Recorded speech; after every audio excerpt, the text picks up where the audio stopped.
the ball? So the short of it is, I got 3 children. When my oldest started playing soccer in the house, she started breaking things. And me, Mr. Supportive Parent, said, you know what, honey, look, we've got, if that's the price it's going to take, you know, we've got to endure a little pain for her to be great at soccer. And she's like, okay.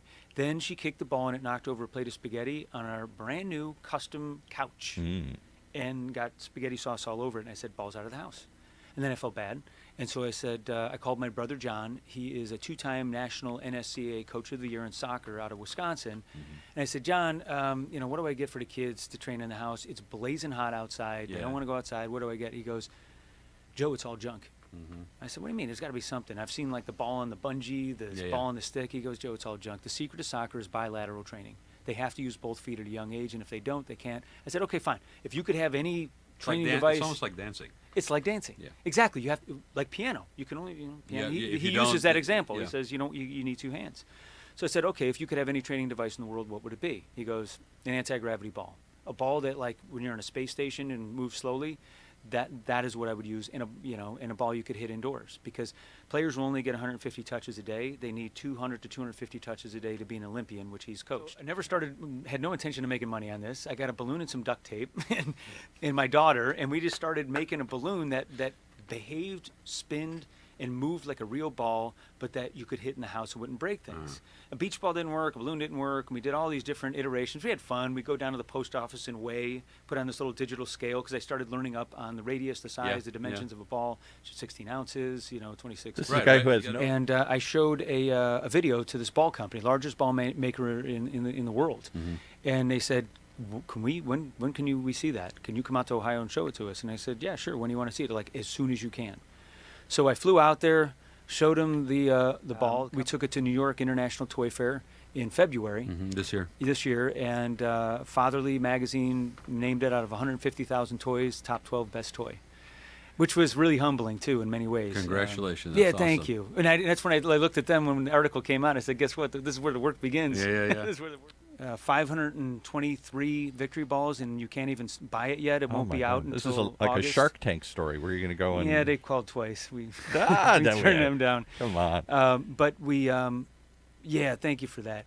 And the thing with the ball is we will be in a major retailer, I can't say who it is, in October, and another major retailer in the spring. So, and again, I can tell you this, my kids created this problem, and my kids are the ones that solved this problem.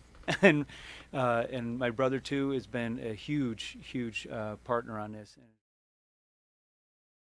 Talk about the book.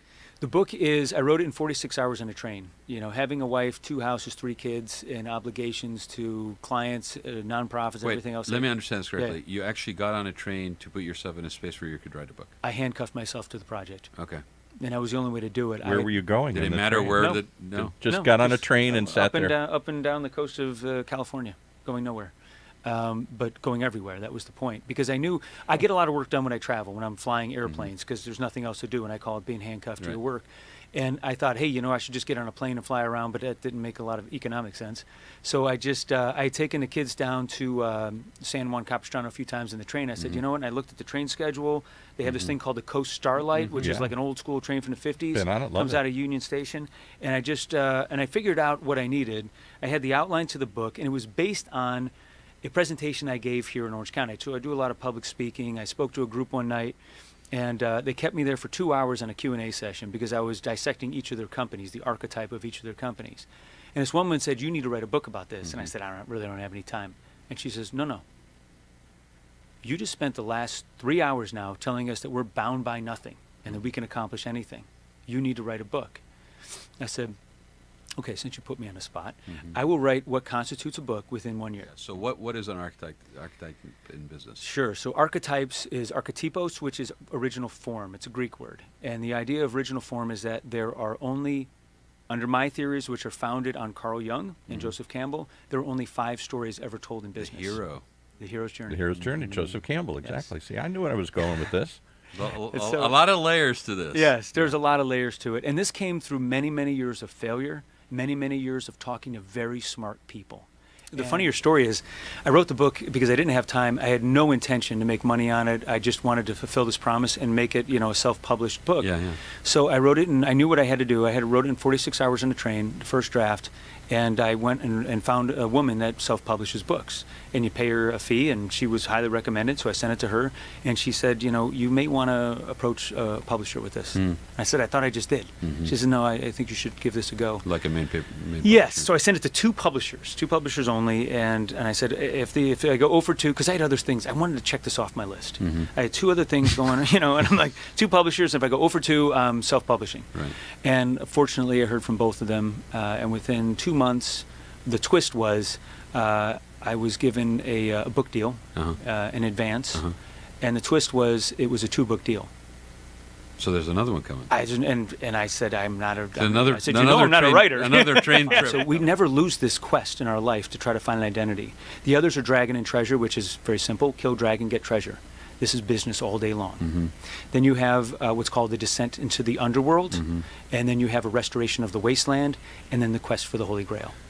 Very cool way to actually put them in really the book. cool. Yeah, now I'm Really cool. Now you tease me to to read it. when does And for now, I will relinquish the mantle of the most interesting man. No, I don't want it. It puts a target on your back. You don't want it? I don't want it. Yeah, I got newsflash for you, buddy. It is on your back. I will take second most interesting man alive. How about we share it? Yes, There you go. okay, it's shared. Done. We have an accord. And Rachel, thank you for the introduction.